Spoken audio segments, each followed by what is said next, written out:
Welcome to the first week of our Invitation to Reconnection Lenten Series. Neither ambiguity nor loss are popular topics in our culture. But now, due to the pandemic, we're immersed in both.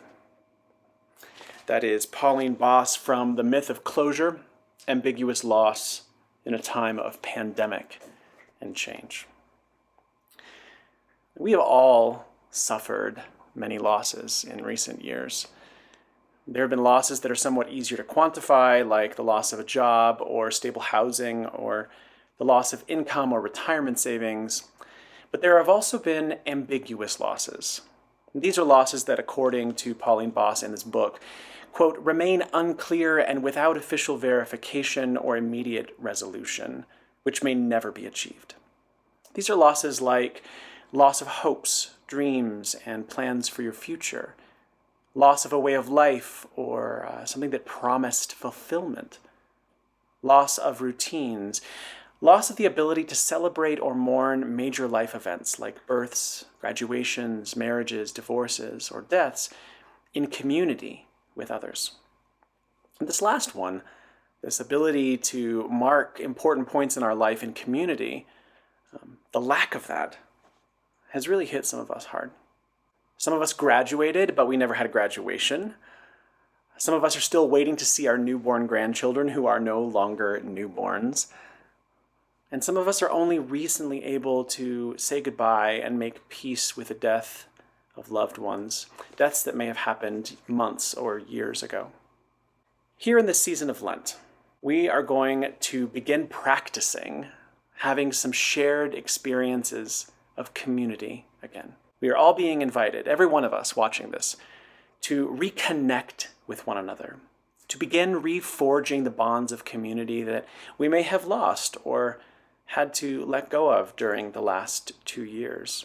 Not all of us can do that by simply just returning to the building. It's just not a solution for everyone.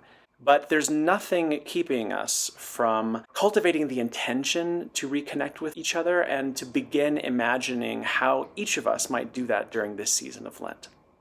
So that's what this first week of our Lenten series is all about, reconnecting with each other. Between today, Thursday, March 3rd, and this upcoming Wednesday, the 9th, I invite you to take stock of your own experience of connection and disconnection with Grace Memorial, its people, its traditions, the place. Everyone watching has a different starting point and different things to consider, so just start where you are. Ask yourself any of these questions. Who have I not spoken to from Grace in the last few months or the last few years? Who have I been thinking about that I could call or text or email or write a letter to? What parts of the life of Grace Memorial do I long for? Who and what have I been missing? Ask yourself these questions and then see what comes up. If you feel inclined to act, to reach out to someone or investigate some new way of reconnecting or serving, then do that. There's no wrong way to go about this, and there's nothing stopping you from starting. But if you want to reach out to me first and to talk about what comes up, send me an email. I'd love to hear from you. And then we'll talk about this together on Wednesday the 9th. Just make a point during this first week of Lent to be mindful of how you yourself may be called to reconnect with others at Grace. If God has the intention of reestablishing that connection, then it will be so. And in addition to this meditation on your own sense of call to reconnecting with others, you can look at the list of things below this video and see if anything inspires you. These are practices you can engage with during the month of Lent. Fun ones like Lent Madness, a bracket of saints who are competing in a tournament to win a golden halo. If you are a sports ball person, this may be right up your alley.